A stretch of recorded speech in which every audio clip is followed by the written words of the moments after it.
મારું નામ રામાનંદજી છે. હું રૂપાણી સાહેબના કુળદેવી મહંત તરીકે ફરજ બજાવું છું. બાપુ ખાસ જે એ થયું છે ને આપણે રાજકોટ આવ્યા છો, પાણી સાહેબ સાથેના આપણા જે પલ જે વીત્યા હોય શું કહેશો?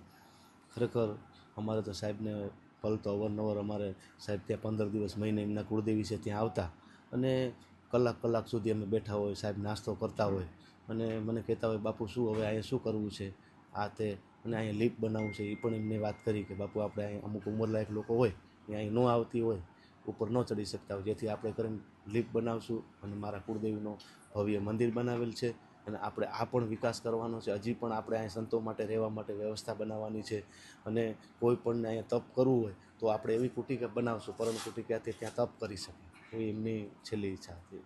બાપુ આજે આખું ગુજરાત હોઈ રહ્યું છે, પરંતુ ગિરનારની વાત કરીએ તો ગિરનારમાં સાધુ સંતોની જે વાત કરીએ તો આખું ત્યાંનો માહોલ કેવો છે? ખરેખર ત્યાંનો માહોલ તો આજે 4 દિવસથી એકદમ શોકમય છે. સંતો પ્રસાદ નથી લેતા, સંતો જમતા નથી. કેમ કે વિજયભાઈ છે જે મુખ્યમંત્રી થયા ત્યારે 100 કરોડ રૂપિયા અમારા ગિરનાર માટે ફાળવા થયા અને 100 કરોડ ફાળવીને એનો વિકાસ કરીને બતાવ્યો હતો. એવા અમારા વિજયભાઈ કે કોઈ એમનું મૂલ્ય નહીં થઈ શકે.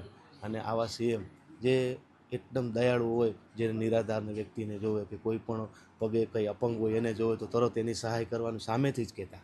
એવું હમણાં જ અમારે પ્રસંગ બનેલો કે 2 દિવસ એમને યજ્ઞ કરેલો, જે 11 કલાક સુધી યજ્ઞ બેઠા. પછી એક દીકરી હતી જે ઊભી નથી રહી શકતી, એને સાહેબ 10 મિનિટથી જોતા હતા. ત્યારે સાહેબે એના પીએને કીધું કે ભાઈ દીકરીને શું છે, ત્યારે દીકરી એમ કીધું કે સાહેબ મારે ઓપરેશન કરવું છે. તો તમામ ખર્ચો સાહેબે આપી અને તરત ને તરત દીકરીને ખુરશી અપાવી. આવા દયાળુ અમારા વિજયભાઈ રૂપાણી. અને આજે હું તેમના નિવાસ સ્થાને એમને શ્રદ્ધાંજલિ દેવામાં અને અંતિમ દર્શન કરવા માટે આવ્યો છું.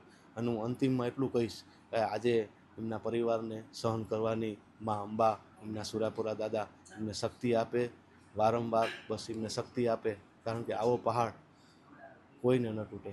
બાપુ છેલ્લો પ્રશ્ન પૂછવા માંગીશ, જે એમની અંતિમ જે હતી એ બાકી રહી ગઈ છે શું કહેશો?